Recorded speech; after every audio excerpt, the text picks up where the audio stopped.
ليلة عراقية بامتياز اجتمع الفنان كاظم الساهر، الفنانة شذى حسون والفنان حاتم العراقي في حفل موسيقي من تنظيم شركة روتانا حضره المئات من الجمهور من مختلف الجنسيات العربية في مدينة دبي. اليوم أنا سعيد بهذا الكرنفال الجميل اللي شاركني به أخوي الفنان الكبير كاظم الساهر والفنانة نخلة من نخلة العراق الفنانة شذى حسون. أحبكم كلمة ما تفارق لساني، بعدكم ما عشت عمري عساني.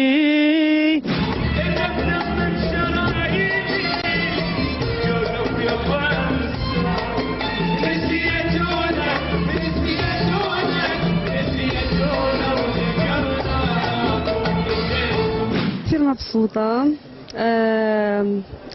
الحمد لله، يعني حفلة كانت حلوة جدا، الناس رائعين، يعني اكو من كل شيء، اكو من الخليج، من العراق، من الشام، من لبنان، فمبسوطة جدا بهذه الحفلة انه اكون متواجدة بعد مع فنانين كبار كنا نحبهم. وانت زعلان احبك وانت راضي، ولو عشرتك وياي حد من سيف ماضي.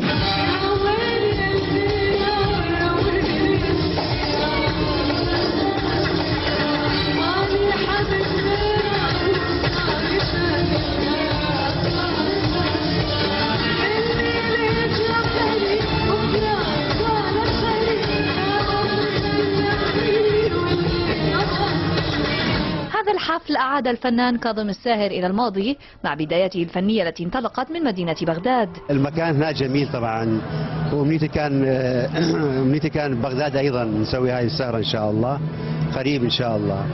و يعني شيء حلو انه يذكروني بايام من اول بداياتي في العراق، فاعتقد اليوم حتكون سهرة رائعة ان شاء الله.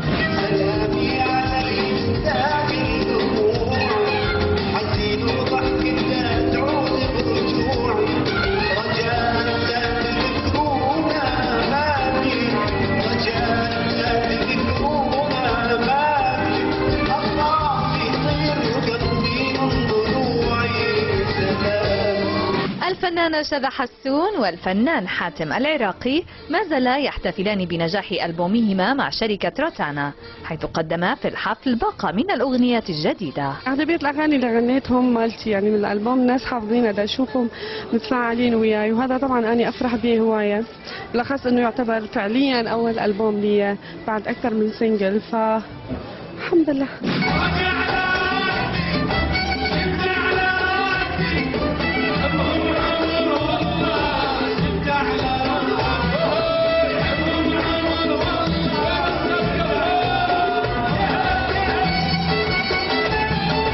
سعيد بألبوم الجديد وبمشاركة روتانا، هاي روتانا الجميلة اللي ما قصرت معي بهذا الألبوم، وإن شاء الله اليوم راح أقدم من الألبوم جزء من الألبوم 4 أغاني أو 5 وموال، وأقدم من أغاني القديمة مهاجر، يا طير، ذكرتك والسماء مغيمة، وإن شاء الله ربي يعجب الجمهور اليوم. وبعد هذا الحفل أين ستكون وجهة الساهر المقبلة؟ أكثر شيء أنا أركز وجودي في باريس حقيقة، يعني دا اتفرغ للشغل الجديد، دا احاول اهيئه ان شاء الله. عندي اغاني جديده ان شاء الله، انجزت الكثير منها، انجز وباقي القليل ان شاء الله.